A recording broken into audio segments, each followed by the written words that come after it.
날마다 솟는 샘물과 함께하는 오늘의 큐티 시간입니다.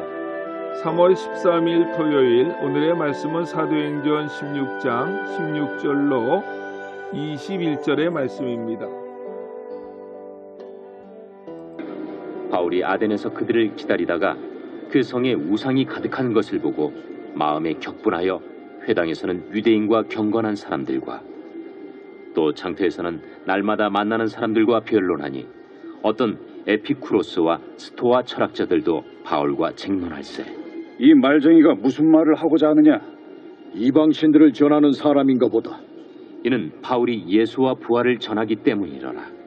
그를 붙들어 아레오바구로 가며 말하기를, 내가 말하는 이 새로운 가르침이 무엇인지 우리가 알 수 있겠느냐?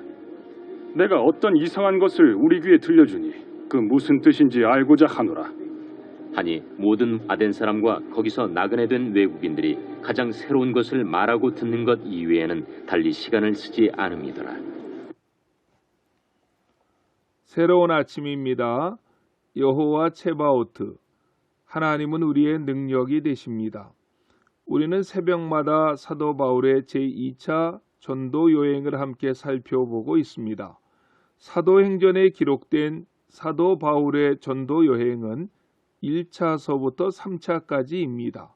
혹자는 죄수의 몸으로 로마에 끌려가서 유라굴라 강풍을 만나 선상에서 276명에게 복음을 전하고 멜리데 섬에 그 배가 도착하여 그 섬의 추장 아버지를 말씀의 능력으로 고치고 그 섬 주민들에게 복음을 전하고 로마에 도착하여 2년간 감옥에 있으면서 복음을 전했던 여정을 4차 전도 여행으로 보고, 그리고 로마 감옥에서 2년 있다가 나와서 순교할 때까지 복음 전한 것을 5차 전도 여행으로 보아서 사도 바울의 전도 여행을 5차까지 보시는 분들도 있습니다.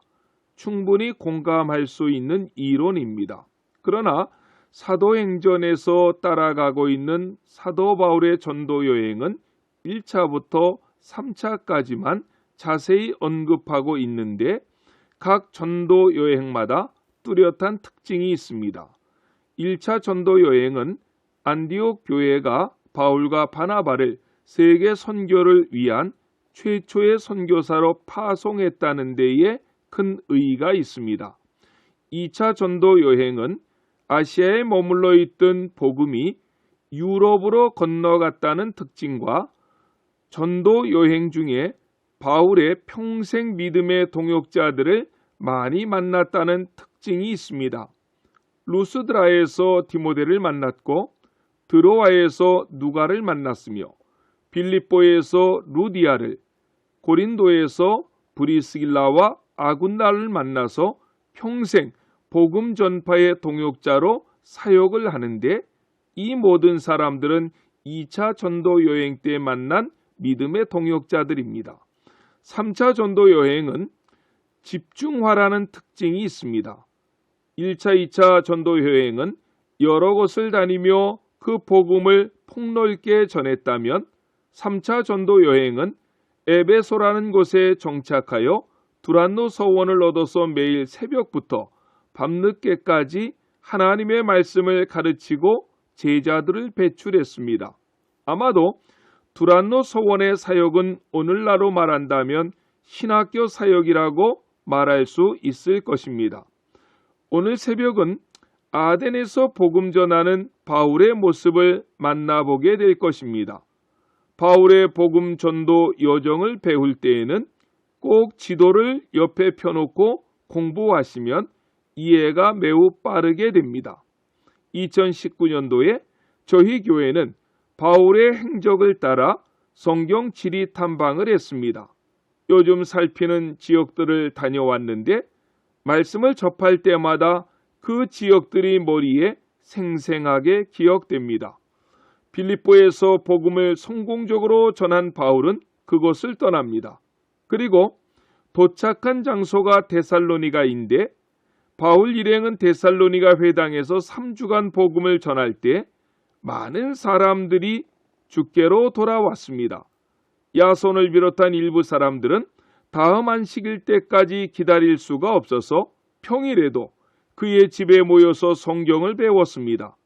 그것을 시기했던 데살로니가 유대인들은 시장 잡배들을 동원해서 바울을 죽이려고 했고, 그 사실을 알았던 야손의 집에 있었던 사람들은 그들을 몸으로 막으면서 바울 일행을 베레아 지방으로 피신시켰습니다.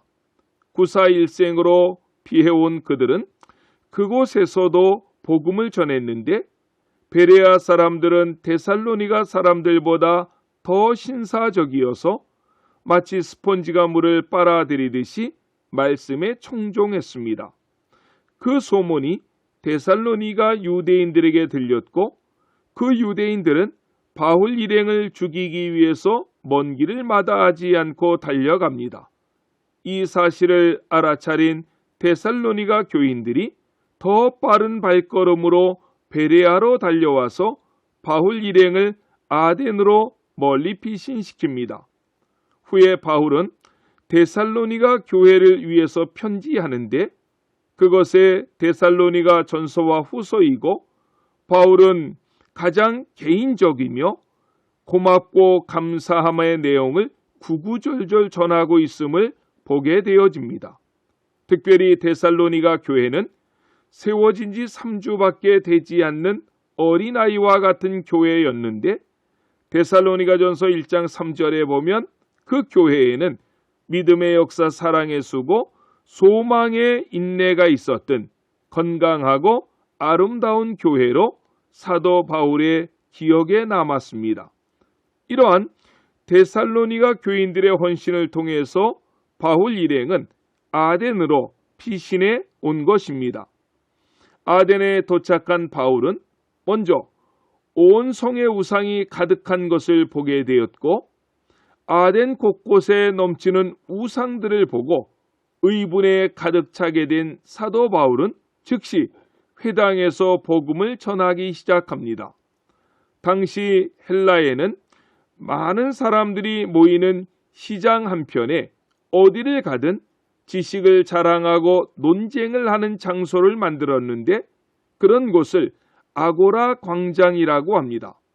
바울은 거기에서도 전도를 했습니다. 19절에 보면 그러다가 항상 사람들이 모여있는 장소인 아레오바고로 언덕까지 옵니다. 저도 이 장소를 가보았는데요. 유네스코 세계문화유산 1호인 파르테논 신전 바로 옆에 있는 큰 바위 둔덕인데, 아테네 시내가 한눈에 내다보이는 장소입니다. 거기에는 수많은 젊은이들, 특히 지성들이 모여서 논쟁하고 토의했던 장소였습니다. 아테네는 그리스의 수도입니다. 헬라, 그리스는 철학과 지혜를 최고의 선으로 숭배했던 국가였고, 세계 3대 철학자인 소크라테스, 아리스토텔레스, 플라톤을 배출한 나라이기도 합니다. 이 사람들은 지식을 하나의 신으로 섬길 만큼 지식 탐구를 즐겨했고, 새로운 이론이나 철학에 대한 관심이 매우 높았습니다. 바울은 아레오바고로 언덕에 모인 사람들에게 예수 부활과 하나님의 창조 사역에 대한 복음을 전했습니다. 그때의 아레오바고로 언덕에서는 7, 8절에서 언급하고 있는 대로 헬라 철학의 두 지파였던 에피쿠르스 학파와 스토아 학파 간의 치열한 논쟁이 있었습니다. 헬라 철학은 이원론 사상에서 출발하는데, 세상은 두 가지 원리가 공존하고 충돌한다는 것입니다. 밤과 낮, 남자와 여자, 음과 양, 영과 육 등인데, 그 중에 하나는 선하고 하나는 악하다는 것입니다. 신앙의 관점에서 가장 큰 문제가 되는 것은 영과 육에 대한 그들의 사고입니다. 그들은 영은 선하고 육은 악하다고 보는데, 여기에 두 학파는 이 악한 육체를 어떻게 다루어야 하는가 하는 고민에서 정반대의 길을 걷는 자들입니다. 에피쿠로스 학파는 어차피 악한 육체인데 그 육체를 가지고 마음껏 향락을 즐기자는 것이고, 스토아 학파는 육체는 악하기에 고난을 받아야 된다고 생각하고 철저히 금욕적인 생활을 하는 자들입니다. 아레오고바로 언덕에서 이들 간의 논쟁이 있을 때 바울이 그들에게 찾아가 예수와 그의 부활에 대해서 증거했지만, 그들은 생명의 복음을 수많은 철학과 지식 중에 하나의 새로운 학설로만 생각합니다. 그리고 이들은 바울을 말쟁이라고 깔보고 또한 이방신들을 전하는 사람이라고만 얕잡아 보면서 대했습니다. 그들이 가지고 있던 당대 최고 수준의 철학에 대한 교만심을 그대로 반영해주고 있는 것입니다.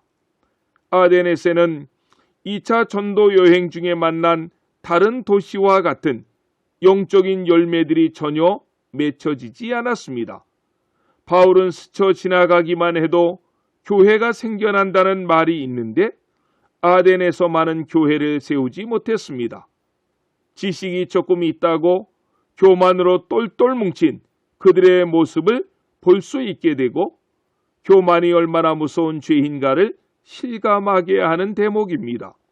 하지만 세계 최고의 지성들 앞에서도 조금도 위축되지 아니하고 담대하게 복음을 증거하는 사도 바울의 모습은 세상 앞에 위축되어 있는 교회들에게 큰 도전을 가져다 주며, 그래서 바울을 작은 예수라고 부르는구나 하는 생각을 하게 합니다. 세상 앞에 작아져만 가는 교회들이 이제는 사도 바울과 같이 어디에서든지 생명의 복음을 들고 담대히 일어나서 그 복음을 전해야만 합니다. 그런 교회와 성도님들이 되시기를 예수님의 이름으로 간절히 축원합니다. 아멘. 기도하시겠습니다. 사랑해 주님 감사합니다. 소아시아 지방에서 복음을 전하려고 했던 사도 바울 일행의 등을 떠밀어서 드로아로 보내시고 그곳에서 마게도니아의 환상을 통해 유럽의 복음화를 계획하신 하나님, 그리고 유럽의 도시마다 복음을 전할 때 놀라운 역사를 행케 하셔서 날마다 믿는 자를 더하게 하신 하나님, 그 하나님의 일하심을 새벽마다 듣게 하시니 감사드립니다. 하나님의 일은 하나님께서 계획하시고 하나님의 방법으로 이루어 가시는 줄로 믿습니다.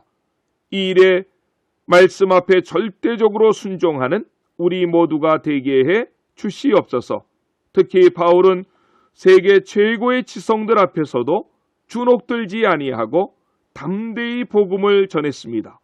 바울과 같이 늘 준비된 전도자가 되게 하셔서 하나님께서 보내시는 곳 어디에서든지 복음의 큰 역사를 드러내는 일에 저희들을 도구로만 쓰임받게 해 주시옵소서.